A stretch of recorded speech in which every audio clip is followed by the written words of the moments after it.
Hey guys, me Dave. It's Saturday morning. It is I don't know, 4 o'clock in the morning, something like that. Um I ended up going to the hospital. Talked about this. Um I was in and out in 2 hours. I went to the ER by ambulance. Um Went down there. I shouldn't talk so loud. These walls are so thin. Um Went to the hospital. I was honest. I told my theory of being a Vanna syndrome victim, and Dr. Hoffer, University of Miami, is pretty much the only one who can diagnose you. And your eyes only react a certain way when you're being hit with direct energy weapons. He didn't say much. Uh, so he's like, "What's your goal? Do you want to just get rid of the pain tonight, or did you want to stay here for a while and see if It's like, well, he acted like they couldn't really do anything even if I stay there.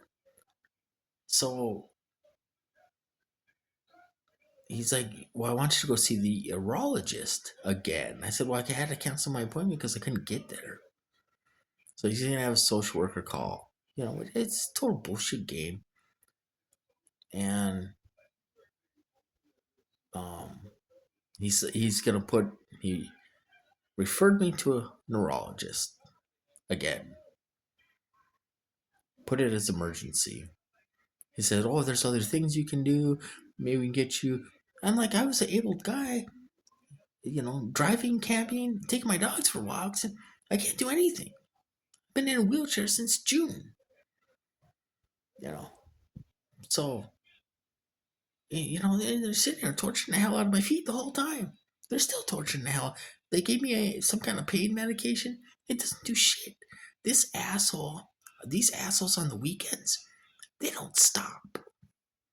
They don't care if you go to the hospital 20 goddamn times, and you complain about this.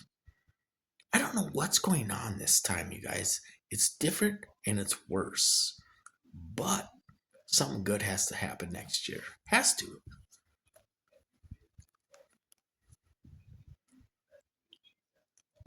So I had to call my sister. I'm like, how am I going to get home?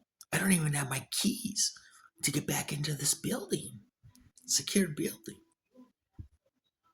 And I got mad at the ER nurse, a male nurse. He's like, how are you going to get home? I can call you a taxi and blah, blah, blah. I'm like, how do you know they're going to release me? I told him, I said, I did swear. I said, what the F did I even come down here for then? I was ready to leave, but I can't walk. I'm in a wheelchair. So they put me out in the waiting room, waiting out there. I was out there maybe a half hour. Drunk guy came in.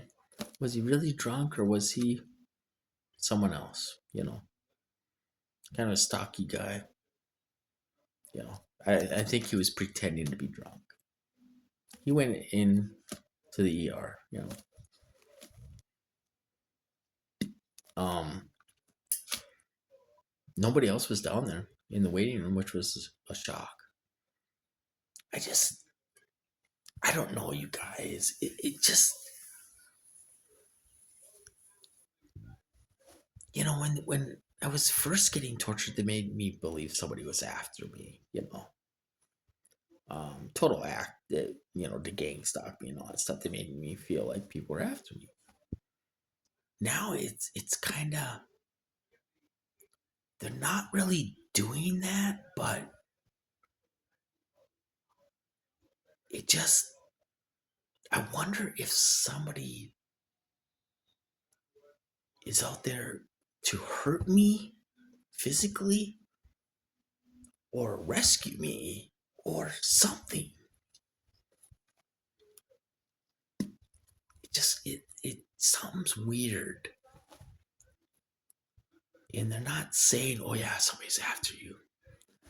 You know, when I'm in the hospital, they locked down the floor I was in. I have my own room at the hospital, you guys. They put me in the same room all the time. And they lock the floor down. When my family comes, they have to buzz them in because it's locked. And when I was in the waiting room tonight, uh, I was only in there for half hour. And then this guy came in pretending like he was drunk. But he could have been someone else, you know what I mean? He may not have really been drunk. Stocky guy. And he was waiting out there with me. And then they called him in, and then right after they got me in. But they were trying to get me out of there as fast as I could. As fast as they could. I was in there not even 2 hours probably. They did blood work. I got the results. They were sending them to my phone. I got the results within 5 minutes of them drawing the blood right to my phone. It's just crazy. They wanted me out of there, you know. So I don't know what is going on. If somebody's really, if they're afraid somebody's gonna hurt me or something, I'm in a secure building now, and now they're like trying to like make it so I don't even leave the apartment. I think that's why they don't want Max to come, because I take him out and go potty. But now, like, if I get a package, somebody will bring the package and drop it off at the door. It's like they don't want me to go out there for something. I think it's more than isolation. I don't know, is somebody out there to harm us? I mean, I don't know. You know, it's just weird.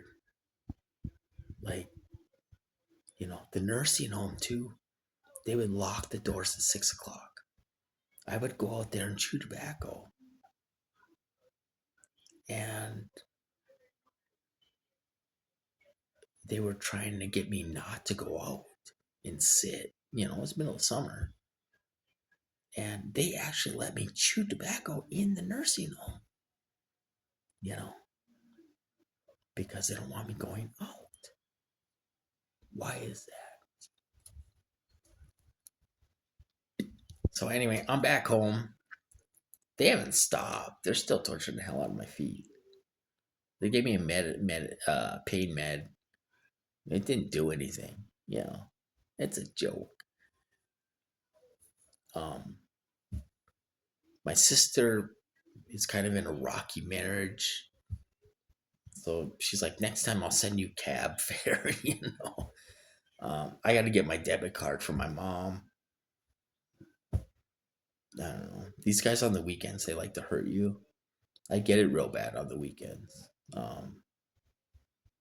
And I don't know. I've never been tortured like this long. And I mentioned this, Havana syndrome.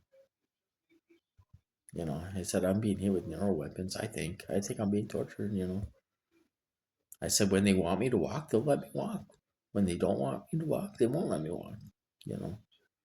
I said, it's getting worse. I said, if it was vitamin B12, I said I should be getting better without no more therapy. He's like, yeah, I agree with you. So go back to the neurologist if I can get my ass down there. So anyway, that's what's going on with me, you guys. I'm back home. I don't know. Nothing got done. It was kind of a waste. $2,000 ride to the hospital. Hopefully my insurance will cover it. I don't know. I owe the ambulance about $1,000. So I'll talk to you guys later.